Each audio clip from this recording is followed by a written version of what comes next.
আসসালামু আলাইকুম। আজ শনিবার ১৩ই বৈশাখ, ২৭শে শাওয়াল, ২৬শে এপ্রিল।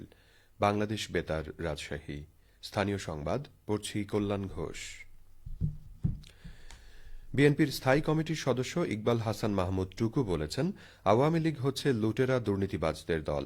ছাত্র জনতার গণ আন্দোলনে গণহত্যাকারী ফ্যাসিস্ট আওয়ামী লীগের পতন হয়েছে।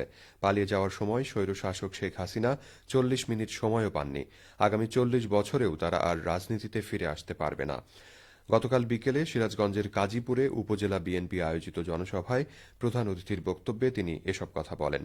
ইকবাল হাসান মাহমুদ টুকু আরও বলেন, আল্লাহর বিচারই শেষ বিচার। বিএনপি চেয়ারপারসন বেগম খালেদা জিয়াকে মিথ্যা মামলায় সাজা দেওয়া হয়েছিল। তিনি সুস্থ শরীরে পায়ে হেঁটে জেলে গিয়েছিলেন। তাকে অমানবিক নির্যাতন নিপীড়ন করা হয়েছিল, কিন্তু তিনি আপোস করেননি।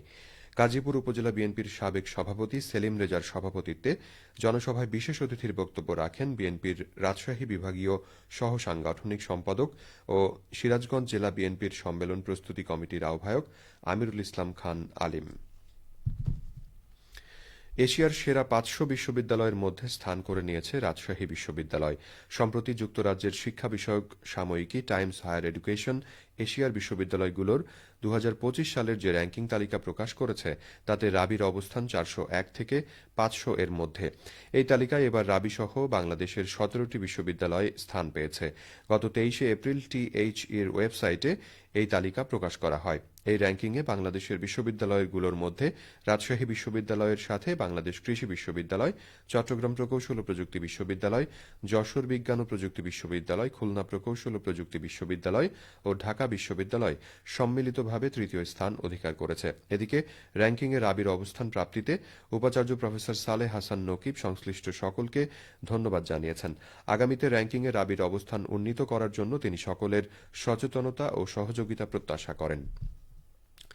রাজশাহী বিশ্ববিদ্যালয়ে ২০২৪-২৫ শিক্ষাবর্ষে স্নাতক শ্রেণীতে ভর্তি পরীক্ষায় এ ইউনিটের ফল গতকাল প্রকাশিত হয়েছে। কলা, আইন, সামাজিক বিজ্ঞান ও চারুকলা অনুষদভুক্ত ২৭টি বিভাগ এবং শিক্ষা ও গবেষণা ইনস্টিটিউট এ ইউনিটের অন্তর্ভুক্ত। ভর্তি সংক্রান্ত তথ্য রাবি ওয়েবসাইটে পাওয়া যাবে। উত্তীর্ণদের ব্যবহারিক পরীক্ষায় অংশগ্রহণের জন্য ২৬ থেকে ৩০ এপ্রিলের মধ্যে অনলাইনে নির্ধারিত ফরমে আবেদন করতে হবে। তবে ইংরেজি বিভাগে ভর্তির ক্ষেত্রে শুধু লিখিত পরীক্ষার ফলাফলের ভিত্তিতে চূড়ান্ত মেধা তালিকা প্রকাশ করা হবে। ভর্তি পরীক্ষা সংক্রান্ত উপযুক্ত প্রক্রিয়া সম্পন্ন হওয়ার পর ভর্তির ছুটির বিষয় পছন্দক্রম নিয়ে বিভাগ ভিত্তিক চূড়ান্ত মেধা তালিকা প্রকাশ করা হবে।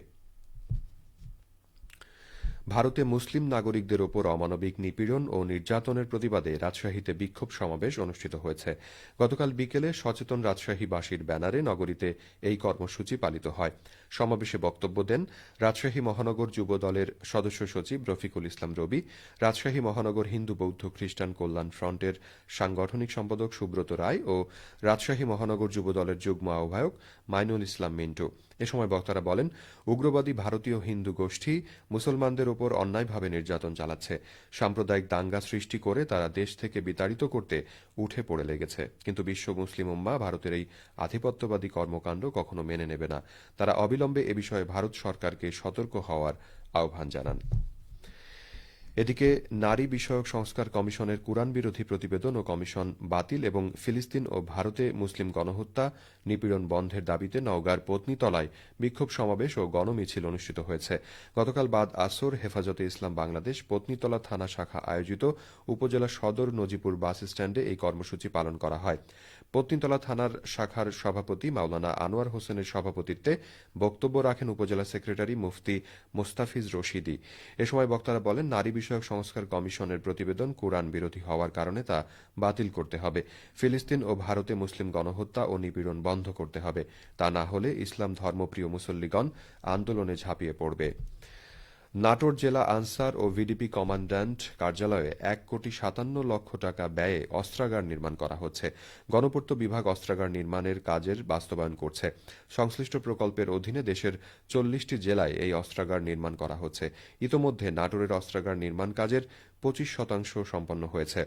আগামী জুন মাসের মধ্যে নির্মাণ কাজ সমাপ্ত করে সংশ্লিষ্ট দপ্তরের নিকট অবকাঠামোটি হস্তান্তর করা হবে বলে জানিয়েছেন গণপূর্ত বিভাগের নির্বাহী প্রকৌশলী অমিত কুমার দেব।